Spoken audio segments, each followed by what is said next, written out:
तो मूवी की शुरुआत में हम महक नाम की एक लड़की को देखते हैं जो कि अपने दोस्तों के साथ एक आर्ट गैलरी में बैठी होती है जहां उसके द्वारा बनाई गई पेंटिंग भी लगी हुई थी। दोस्तों के बीच मस्ती मजाक चल ही रहा था कि तभी महक को एक टैक्सी दिखाई पड़ती है जिसमें से कुछ धुआं जैसा निकल रहा था और रंग बिरंगी लाइटें जल रही थी। उसे देखकर महक को काफी अजीब सा एहसास होता है क्योंकि अगले ही पल वो टैक्सी एकदम नॉर्मल दिखने लगती है। हम देखते हैं कि महक अपने मित्र शान के साथ टैक्सी में बैठकर घर जा रही होती है तो शान उसे अपने घर आने का न्योता देता है तो महक आने से मना कर देती है, ये कहकर कि एक बार नशे में हो गया था तो जरूरी नहीं कि बार बार हो। यहाँ समझ आता है कि इन दोनों के बीच पहले कभी गुलू गुलू हुआ होगा तो शान आज भी उम्मीद कर रहा था कि होगा, पर महक उसे ना कहकर उसके अरमानों पर पानी फेर देती है। शान के जाने के बाद अब महक टैक्सी में अकेले ही होती है। उसने काफी पी रखी थी तो उसे नींद आ जाती है, जिस बात का फायदा उठाते हुए टैक्सी ड्राइवर उसे घर ले जाने के बजाय कहीं और ही सुनसान जगह लेकर चला जाता है। टैक्सी ड्राइवर महक के पास जाता है और उसके साथ जबरदस्ती करना शुरू कर देता है। महक पूरी कोशिश कर रही होती है उससे खुद को छुड़ाने की, लेकिन अगले ही पल हम देखते हैं कि वो जख्मी हालत में रोड पर ही पड़ी हुई है। अब कहानी यहाँ से आगे बढ़ती है जहाँ हम देखते हैं कि अब महक ने घर से निकलना बंद कर दिया है। वो किसी से ना मिलती है, ना बात करती है, ना बाहर जाती है। उसे अगोराफोबिया हो गया था, ऐसी दिमागी बीमारी जिसमें इंसान भीड़ भाड़ वाले इलाकों में जाने से डरने लगता है। वो लोगों के बीच अपने आप को असुरक्षित महसूस करता है। बाहर जाने पर या ऐसा महसूस होने पर कि उसके आसपास कई लोग हैं, उस इंसान को पैनिक अटैक आने लग जाते हैं। तो यही हाल महक का भी हो गया था। महक की थेरेपिस्ट वीआर की मदद से उसे शॉपिंग मॉल के बीच खड़ा कर देती हैं ताकि उसका ये डर बाहर निकले, पर अपने आप को लोगों के बीच देखकर महक पूरी तरह से डर कर पागलों जैसा बर्ताव करने लग जाती है। ये कुछ इस तरह था कि आपको पता चले कि इस दुनिया में सिर्फ आप ही बचे हो और कोई भी नहीं, तो जो डर अकेले रहने में लगेगा उसी का उलट वही डर सबके होने पर लगता था महक को। उसे ऐसा फील होता था कि अगर वो घर से बाहर निकली तो वही होगा जो उस रात हुआ था। हालांकि वो टैक्सी ड्राइवर अब जेल में था, पर फिर भी महक अब उस हादसे से उभर ही नहीं पा रही थी। महक की बहन अन्नू महक के बर्ताव से काफी परेशान हो चुकी थी क्योंकि उसके 5 साल के बच्चे को ये सब चीजें देखनी पड़ रही थी। अन्नू को चिंता थी कि घर में जैसा माहौल है उसका असर उसके बच्चे के दिमाग पर पड़ेगा, पर महक ना तो अपना इलाज कराना चाहती थी और ना ही कहीं बाहर जा रही थी। खुद भी परेशान रहती और उसके चक्कर में बाकी सब भी परेशान रहते थे। अब हम देखते हैं कि अगले दिन जब महक सोकर उठती है तो वो अपने आप को किसी और के घर में पाती है। तभी वहाँ पर मन्नू नाम का एक आदमी आता है जो कि बगल वाले फ्लैट में रहता था। उसे लगा कि उसकी दोस्त जिया वापस आ गई है जो कि इसी फ्लैट में रहती थी। शान बताता है कि हमने तुम्हारी चाय में बेहोशी की दवाई मिलाई थी ताकि तुम्हें यहाँ ला सके, क्योंकि तुम ऐसे तो कभी आती नहीं। अन्नू चाहती थी कि महक को क्लिनिक भेज दिया जाए ताकि वहाँ उसका इलाज हो सके, पर शान चाहता था कि महक को थोड़ा और समय दिया जाए, इसीलिए वो उसे यहाँ लाया ताकि अकेले रहकर वो अपनी बीमारी का सामना कर सके। शान बताता है कि ये घर है तो मेरे दोस्त का, पर उसने किसी जिया नाम की लड़की को किराए पे दे रखा था, लेकिन वो काफी समय से गायब है, ना किराया दिया ना डिपॉजिट लेने आई, शायद भाग गई, तो अब तुम यहाँ रह सकती हो। घर काफी समय से बंद था तो महक बाथरूम की सफाई में लगी होती है तो उसे एक अंगूठी मिलती है जिसे वो अपनी उंगली में पहन लेती है। तभी उसे नाली से किसी लड़की की आवाज सुनाई पड़ती है, ऐसी आवाज जैसे उसे काफी ज्यादा चोट लगी हो और दर्द से करहा रही हो, लेकिन थोड़ी देर बाद वो आवाज बंद हो जाती है। महक उस अंगूठी को निकालने लगती है पर वो निकल ही नहीं रही होती, मानो कि फंस गई हो। वो अंगूठी को काट कर निकाल देती है, लेकिन उस चक्कर में उसकी हल्की सी उंगली भी कट जाती है। घर में काफी कूड़ा जमा हो गया था तो उसे फेंकने के लिए महक हिम्मत करके गेट खोलकर बाहर जाने की कोशिश करती है, पर निक्की नाम की एक लड़की को आता देख वो तुरंत गेट बंद करके अंदर हो जाती है। उसने बस एक कदम ही रखा था घर के बाहर और वो घबराहट के मारे पूरा पसीना पसीना हो गई थी। अलमारी साफ करते वक्त महक को जिया के कुछ कपड़े और उसकी पर्सनल डायरी मिलती है जिसमें कि वो रोजमर्रा की बातें लिखा करती थी। महक एक कमरे में जाती है जहां पर बगल वाले फ्लैट में रहने वाले मन्नू की हंसने की आवाज सुनाई दे रही थी। हंसना तो ठीक है पर वो अकेले रहता था तो लगातार हंसते रहना महक को थोड़ा अजीब लगता है। अब हम देखते हैं कि शाम को शान खाना पीना लेकर घर आता है और महक का मूड थोड़ा अच्छा करने के लिए उसे डांस भी करवाता है। महक को शान के बैग से कॉन्डम का पैकेट मिल जाता है तो उसे ये लगता है कि ये मेरा मूड अच्छा करने नहीं बल्कि अपना मूड अच्छा करने आया था, पर शान कहता है कि वो उसके लिए नहीं है बल्कि किसी और के लिए है। मगर असलियत तो ये थी कि शान यही सोच कर आया था क्योंकि वो हर वक्त ताक लगाए रहता था कि कब महक का कुछ करने का मूड बने और उसके साथ कर ले जो वो करना चाहती है ताकि उसकी भी इच्छाएं पूरी हो जाएं। वो कभी जबरदस्ती तो नहीं करता था, बस उसके लिए सब कुछ करते रहता था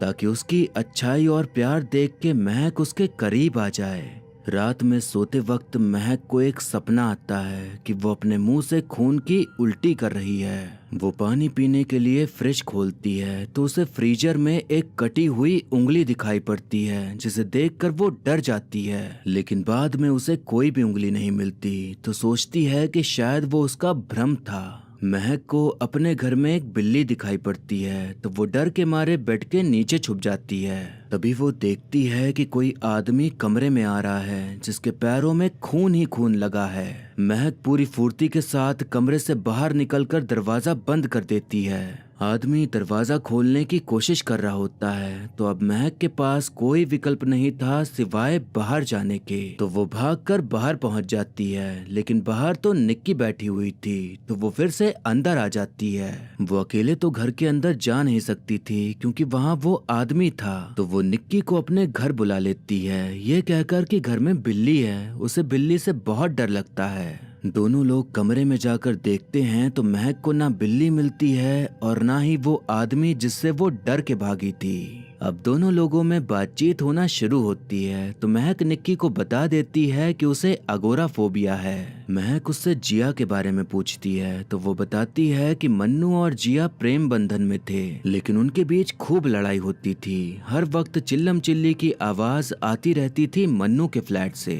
निक्की और बातें बताती लेकिन तभी उसके पिताश्री का फोन आ जाता है तो आधी अधूरी बात करते हुए वो महक को और टेंशन देके चली जाती है। महक और जानने के लिए जिया की डायरी पढ़ती है तो उसे पता चलता है कि मन्नू उस पर हमेशा गुस्सा करता था, मारपीट करता था। जिया उस रिश्ते से बाहर आना चाहती थी लेकिन उसे पता था कि मन्नू उसे कभी जाने नहीं देगा। मतलब डायरी पढ़कर यही लग रहा था जैसे जिया मन्नू के साथ बिल्कुल भी खुश ना हो। महक डायरी पढ़ ही रही होती है कि तभी उसे कुछ गिरने की आवाज आती है तो वो देखने जाती है कि आखिर क्या गिरा। वो जैसे ही सामान उठाकर रखती है तभी एक सेकंड के लिए उसे कोई लड़की दिखाई देती है भागती हुई, तो वो डर के मारे बाथरूम में जाकर छुप जाती है। उसकी जान हलक में आकर तब अटक जाती है जब वो देखती है कि खून से लथपथ बाथ टब से कोई लड़की बाहर आ रही है। महक चीखती रह जाती है पर उसकी चीख सुनने वाला कोई नहीं था।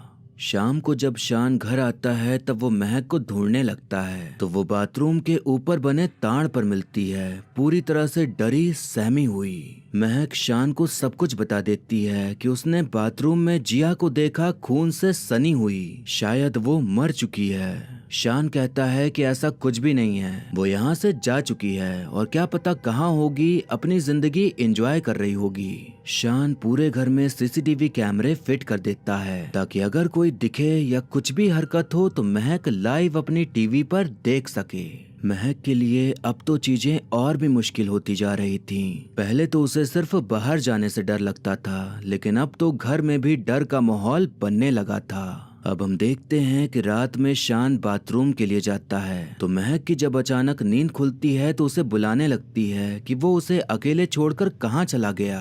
तभी उसे टीवी में दिखाई पड़ता है कि कोई लड़की बाथरूम से खिसक खिसक के बाहर आ रही है। वो लड़की धीरे धीरे महक की ओर बढ़ रही थी। महक शान को बुलाते जा रही थी पर उसकी उस तक आवाज ही नहीं पहुंच रही थी। वो टीवी में देखती है कि लड़की उसके पीछे आ चुकी है, लेकिन उसकी हिम्मत ही नहीं हो पा रही थी कि वो पीछे पलट के देख ले। वो टीवी में देखती है कि लड़की का हाथ उसकी ओर बढ़ रहा है तो उस वक्त उसकी धड़कनें आसमान छू जाती हैं। लेकिन तभी वहाँ शान आ जाता है और तब महक को वहाँ कोई नहीं दिखता। शान सीसीटीवी फुटेज रिवाइंड करके देखता है तो उसमें कुछ भी नहीं दिखता सिवाय महक के, जो बस अकेले बैठे डरे जा रही थी। अगले दिन थेरेपिस्ट आकर महक को समझाती है कि भूत वूत जैसा कुछ नहीं होता। तुमने जो भी देखा वो तुम्हारा भ्रम है। तुम्हारे दिमाग के अंदर वास्तविकता और कल्पना के बीच जी तोड़ लड़ाई चल रही है। अगर तुमने इस डर का सामना नहीं किया तो वो ऐसे ही बढ़ता जाएगा। डॉक्टर फिर से वीआर थेरेपी का इस्तेमाल करके महक का इलाज करने लगती है, पर इस बार महक को वो दिखाई पड़ता है जो उस वर्चुअल रियलिटी में था ही नहीं। उसे वही टैक्सी दिखाई पड़ती है जिसमें उसके साथ गलत हुआ था। उस टैक्सी में उसकी बहन अन्नू थी जो कि उसे बुला रही थी बैठने को। महक जब टैक्सी में बैठ जाती है तो उसे उसकी बहन नहीं बल्कि जिया दिखाई पड़ती है, जिसे देखकर वो इतना घबरा जाती है कि बगल में रखे चाकू को लेकर वो शान के ऊपर हमला कर देती है, जिसके चलते उसका हाथ कट जाता है। थेरेपिस्ट और शान दोनों चले जाते हैं गुस्सा कर कि इसका कुछ नहीं हो सकता, ये पागल हो गई है। महक को काफी बुरा लग रहा था कि उसने ये क्या कर दिया। उसे अपने इस व्यवहार पर बहुत दुख हो रहा था। जो दवाई वो सिर्फ 1-2 बूंद पीती थी, दुख और उदासी में वो पूरी शीशी पी जाती है। महक इंटरनेट से कहीं जिया के घर का नंबर निकालकर उन्हें वॉइस मैसेज भेज देती है कि मुझे पता है कि जिया को क्या हुआ है, उसका शायद खून किया गया है, वो मुझे कुछ बताने की कोशिश कर रही है। महक को मन्नू की हंसी सुनाई दे रही होती है तो वो एक कमरे में जाती है जहाँ एक छेद था जिससे मन्नू का कमरा दिखाई देता था। वो देखती है कि पूरा सामान बिखरा हुआ है। देखकर ऐसा लग रहा था जैसे पूरे घर को तोड़कर वो फिर से बना रहा हो। उसका व्यवहार भी कुछ अजीब ही था, बस हर वक्त हंसता रहता था पागलों की तरह। महक किसी को फोन कर रही होती है कि तभी उसके हाथ से फोन गिर जाता है, जैसे कि किसी ने उसके हाथ को झटका दिया हो। फिर उसे कोई धक्का देता है और वो नीचे गिर जाती है, लेकिन उसे समझ ही नहीं आता कि ये कर कौन रहा है। वो सामान उठाकर सामने फेंकती है पर कोई था नहीं तो किसको लगता। वो कमरे के अंदर भागकर दरवाजा बंद कर रही होती है, लेकिन धक्का मारकर कोई उसे फिर से गिरा देता है। उसे बाथरूम में एक ब्लेड कटर और उसके बगल में कटी हुई उंगली दिखाई पड़ती है। ये वही उंगली थी जो उसे फ्रीजर में दिखी थी। अब वो उस कटर की ड्राइंग बनाकर निक्की को दिखाती है और बताती है कि जिया का खून इसी कटर से किया गया है और शायद मन्नू ने ही उसका खून किया है, क्योंकि हूबहू ऐसा कटर मैंने उसके कमरे में देखा था। अब वो लोग प्लान बनाते हैं उसके घर से ब्लेड कटर चुराने का, क्योंकि उन्हें यकीन था कि अगर उसकी जांच होगी तो उसमें जिया का डीएनए सैंपल जरूर मिलेगा। मन्नू जब घर से निकल जाता है तो निक्की चाबी चुराकर उसके घर में घुस जाती है। महक और निक्की वीडियो कॉल के जरिए एक दूसरे से कनेक्टेड थे।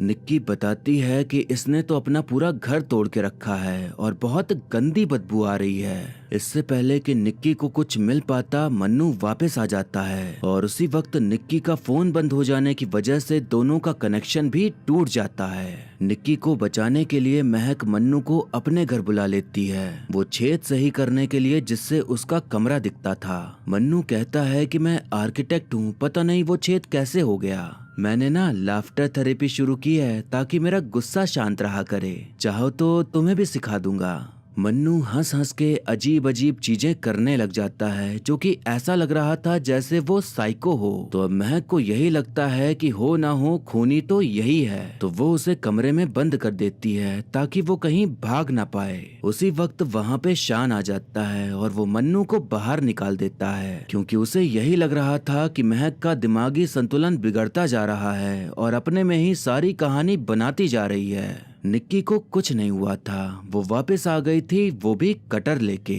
तो वो अब प्लान बनाती है कि अब जिया खुद आकर बताएगी कि उसके साथ क्या हुआ था। शान को ये सब कुछ बचकाना सा लग रहा था, पर वो क्या ही करता। भूत बुलाने के रीति रिवाज के हिसाब से महक जिया के कपड़े पहन लेती है, क्योंकि आत्मा तभी आती। और उसी जगह पर सब कुछ करना था जहां उसका खून हुआ था, यानी कि बाथरूम में। और बीच में वो औजार रखना था जिससे खून हुआ, यानी कि ब्लेड कटर।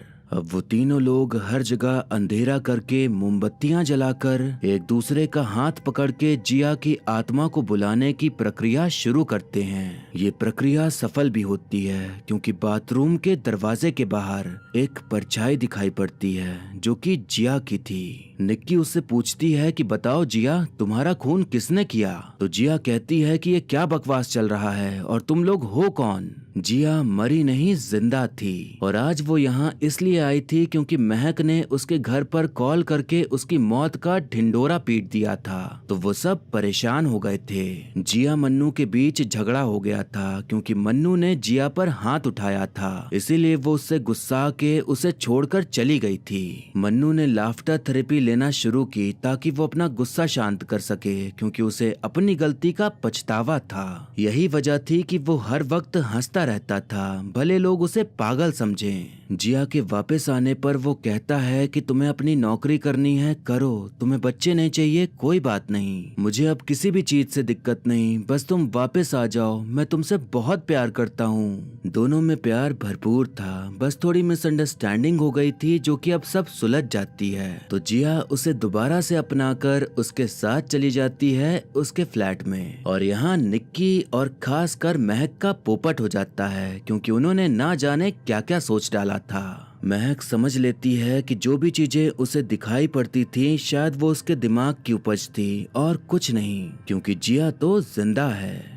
महक शान से कहती है कि अब तो तुम लोग मुझे मेंटल हॉस्पिटल भेज दोगे ना? शान कहता है कि नहीं, कभी नहीं, तुम बहुत बहादुर लड़की हो और मैं तुमसे प्यार करता हूँ, तुम्हें छोड़कर कहीं नहीं जाने वाला। शान की केयर देखकर महक उसे गले से लगा लेती है। तो शान उसे और बेहतर फील कराने के लिए उसके एकदम करीब आकर उसे चूमने लगता है। महक पहले तो कुछ नहीं कहती, लेकिन उसे वो हादसा याद आने लग जाता है जो उसके साथ टैक्सी में हुआ था। मुझे तुम्हारे हाथों से नफरत है, जब तुम छूते हो तो मुझे घिन आती है। तुम्हारे हाथ गंदे हैं, तुम्हारा दिमाग खराब है, मेरा नहीं। तुम्हें इलाज की जरूरत है, मुझे नहीं। मुझ पे आंखें डालते हो, मेरी मर्जी के बिना हाथ डालते हो। तुमसे बास आती है, गलत मैं नहीं, गलत तुम हो। खराब हो, गंदे हो, बीमार हो। तुम मुझसे कहते हो बहादुर बनो, बाहर जाओ, कहाँ जाऊं? तुमने मुझसे कहा कि तुम्हारा बलात्कार तो नहीं हुआ ना, तो क्या होना चाहिए था? शान गुस्से में उसे जोर का धक्का देता है और कहता है कि अपनी बकवास बंद करो। महक कहती है कि तुमने मुझे दोबारा हाथ लगाया ना, मैं पुलिस को फोन कर दूंगी। मैंने तुम्हें अपना दोस्त माना, लेकिन तुमने मौका देखते ही मेरे साथ क्या करने की कोशिश की? तुम में और उसमें फर्क ही क्या है? शान कहता है कि तुम मुझे उससे कैसे कंपेयर कर सकती हो? 3 साल से जो तुम मेरा भेजा फ्राई कर रही हो उसका क्या? कभी दोस्त, कभी लवर, फिर पता नहीं क्या बना दोगी। क्या नहीं किया मैंने तुम्हारे लिए? बहसबाजी और धक्का मुक्की में महक के हाथ से फोन गिर जाता है, और ये ठीक उसी तरह हुआ जैसे उसने पहले एहसास किया था कि किसी ने उसे धक्का दिया हो। महक धक्के से जमीन पर गिर जाती है, ठीक वैसे ही गिरती है जैसे उस टाइम गिरी थी, और सामान फेंक कर शान को मारती है जैसे उस वक्त मारा था। महक का दिमाग टनकता है कि ये तो वैसे ही हो रहा है जैसे पहले हुआ था। महक ठीक उसी तरह कमरे की ओर भागती है और दरवाजा बंद करने लगती है, पर शान जब दरवाजे को धक्का देता है तो महक सेम उसी तरह गिरती है। महक को याद आता है कि इसके बाद उसे बाथरूम में कटी हुई उंगली दिखी थी, तो अब आगे उसकी उंगली कटने वाली है। उन लोगों ने जो भूत बुलाओ प्रक्रिया करी थी उसमें ब्लेड कटर भी रखा था, तो उसी ब्लेड कटर को उठाकर महक शान पर हमला कर देती है। वो कहती है कि मैंने जिया को नहीं बल्कि खुद को देखा था, और मुझे पता है कि तुम मुझे मारने वाले हो, दूर रहो मुझसे। शान उससे ब्लेड कटर छीनने की कोशिश करता है, जिसके चक्कर में महक की एक उंगली कट जाती है और सर पर चोट लग के वो बाथ टब में गिर जाती है। शान को समझ ही नहीं आता कि उससे ये क्या हो गया, वो क्या करे, क्योंकि वो तो ऐसा कुछ करने ही नहीं वाला था और ना करना चाहता था, पर सब कुछ हो रहा था। शान कटी हुई उंगली को फ्रिज में रख देता है, इसीलिए महक को फ्रिज में कटी हुई उंगली दिखाई दी थी। महक बाथटब से निकलने की कोशिश करती है और ये वो सीन है जो उसने देखा था कि कोई लड़की खून से सनी हुई बाथटब से निकल रही है, जिसे उसने जिया समझा, पर वो खुद ही थी। महक खिसक खिसक के बाहर जा रही होती है और ये वो सीन था जो महक ने सीसीटीवी फुटेज में देखा था, यानी कि उसे जो भी दिखा, जो भी महसूस किया, वो अपने आप को ही देख रही थी। उसे वो दिखा था जो होने वाला था, जो कि अब हो रहा था। उसी वक्त वहां निक्की आ जाती है, तो महक की ऐसी हालत देखकर वो अपने पापा को फोन लगाने लगती है, तो शान फोन छीनकर कहता है कि पहले एम्बुलेंस बुलाने दो। निक्की समझती है कि ये सब शान ने किया है, तो वो उस पर बॉटल से हमला करने की कोशिश करती है, जिससे बचते हुए शान उसे धक्का दे देता है, तो उसके सर पर भी चोट लगकर वो बेहोश हो जाती है। शान का शायद बैड लक का भी बैड लक चल रहा था, वो कुछ भी कदम उठाता तो गड़बड़ ही हो जा रही थी। महक खिसकते खिसकते बेड के नीचे छुप जाती है और तब उसे शान के पांव दिखते हैं खून से रंगे हुए। महक उसी तरह मौका देखकर बाहर भागते हुए दरवाजा बंद कर देती है। शान कहता है कि तुम मुझसे क्यों डर रही हो, मुझसे क्यों भाग रही हो, तुम्हारी लड़ाई मुझसे नहीं है, खुद से है। अब मैं कुछ नहीं करूँगा, थक चुका हूँ मैं। शान खुद ही एम्बुलेंस को फोन करता है और महक से भी कहता है कि तुम्हें जल्दी से अस्पताल पहुंचना चाहिए। महक दरवाजा खोल देती है, लेकिन शान बाहर नहीं आता, क्योंकि वो कुछ भी कर रहा था तो कुछ और ही हो जा रहा था। दिवाली का समय था, तो महक आवाज भी करती तो कोई नहीं आता, क्योंकि सब नीचे त्योहार मना रहे थे, इसलिए मदद मांगने उसे ही नीचे जाना था। उसे डर था कि कहीं उसे पैनिक अटैक ना आ जाए या उसका फोबिया उस पर हावी ना पड़ जाए, लेकिन फिर भी वो हिम्मत करके बाहर निकल ही जाती है। अब यहाँ पर हमें सीन दिखाया जाता है कि जब टैक्सी ड्राइवर उसके साथ जबरदस्ती करने की कोशिश कर रहा था, तो महक ने उसके चेहरे पर पेपर स्प्रे कर दिया था और वहाँ से भाग निकली थी। तो उसके साथ उतना सब नहीं हुआ था जितना हम समझ रहे थे। शुरुआत में महक को जो धुआं निकलती रंगीन टैक्सी दिखी थी, वो यही सीन था। मतलब उसे ये भी हिंट मिल गया था कि उसके साथ वो सब होने वाला है। 4 महीनों बाद अब जाकर महक बाहर निकली थी, तो उसका फोबिया उस पर हावी पड़ जाता है, तो वो चक्कर खाकर नीचे गिर जाती है। लोग जब महक को गिरा देखते हैं तो उसकी तरफ भागते हुए मदद का हाथ बढ़ाते हैं। महक भी उनकी तरफ अपना हाथ बढ़ाती है। आपको याद है कि आर्ट गैलरी में महक की पेंटिंग लगी थी। इसी सेम सीन की पेंटिंग उसने बनाई थी, जिसका उसने नाम रखा था नजर। मतलब उसके अंतर मन को सब कुछ पहले से ही पता था कि क्या क्या होगा आगे, बस उसे ही कभी समझ नहीं आया। और फिर इसी कहानी के साथ मूवी यहीं पर खत्म हो जाती है।